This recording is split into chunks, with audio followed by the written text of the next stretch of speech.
जय हिंद साथियों, Ritesh sir online classes में आप लोगों का स्वागत है। मैं फिर से प्रकाश का एक टॉपिक लेकर आया हूं जिसका नाम है लाइट। अब हम इसके बारे में पढ़ेंगे कि वास्तविक प्रतिबिंब क्या है, आभासी प्रतिबिंब क्या है।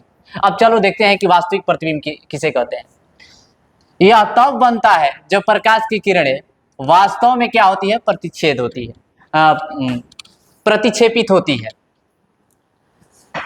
मतलब किसी स्रोत से आती हुई प्रकाश की किरणें जब वास्तव में मिल जाए तो वहां पर जो बनने वाला प्रतिबिंब होता है वो क्या होता है, वास्तविक प्रतिबिंब होता है। यह तब बनता है जब प्रकाश की किरणें किसी बिंदु पर क्या होती है, प्रतिक्षेपित होती है।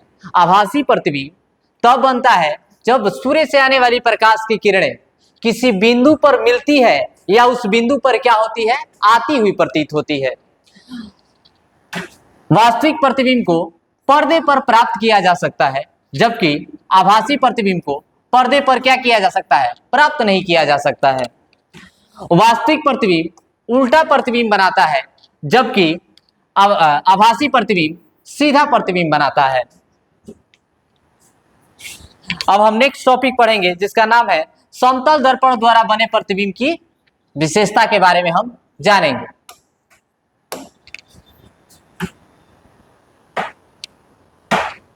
तो चलिए देखते हैं। अब समतल दर्पण द्वारा बने प्रतिबिंबों की विशेषता के बारे में देखेंगे। तो जो समतल दर्पण द्वारा प्रतिबिंब बनता है वो आभासी होता है, सीधा होता है। प्रतिबिंब वस्तु के आकार के क्या होता है, बराबर होता है। प्रतिबिंब दर्पण से उतना पीछा बनता है जितना वस्तु आगे होती है। जैसे वस्तु जितना आगे है प्रतिबिंब उसका कितना उतना ही पीछे है।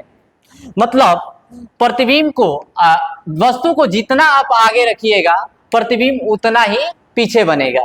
प्रतिबिंब पार्श्व रूप से क्या होता है, उल्टा होता है। प्रतिबिंब उल्टा नहीं होता है, पार्श्व रूप से उल्टा होता है।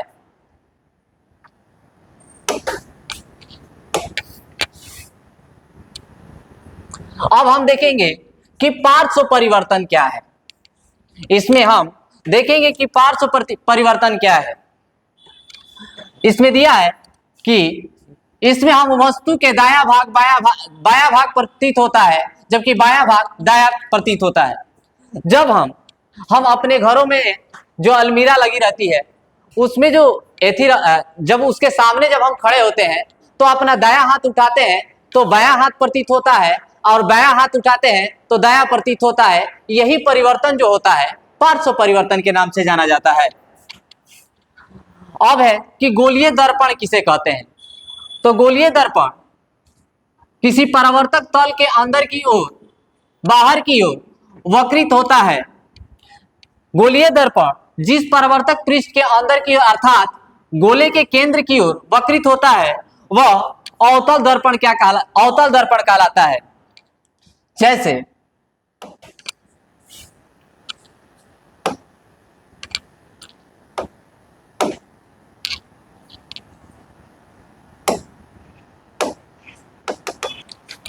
अब हम देखते हैं अवतल दर्पण क्या है।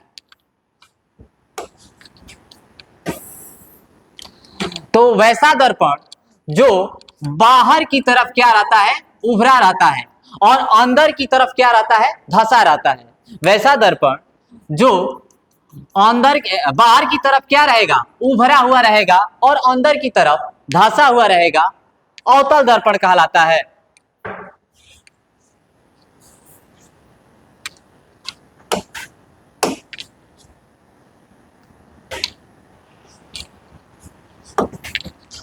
गोलीय दर्पण जिस परावर्तक पृष्ठ से बाहर की ओर वक्रित होता है उसे हम क्या कहते हैं, उत्तल दर्पण कहते हैं।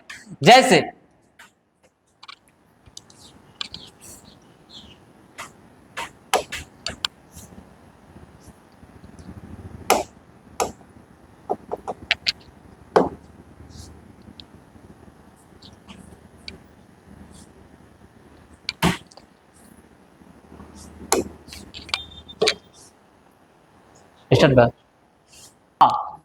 तो वैसा दर्पण जो क्या रहता है, अंदर की तरफ क्या रहता है, अंदर की तरफ वक्रित किया रहता है और बाहर बाहर की तरफ उभरा हुआ रहता है, वो क्या कहलाएगा?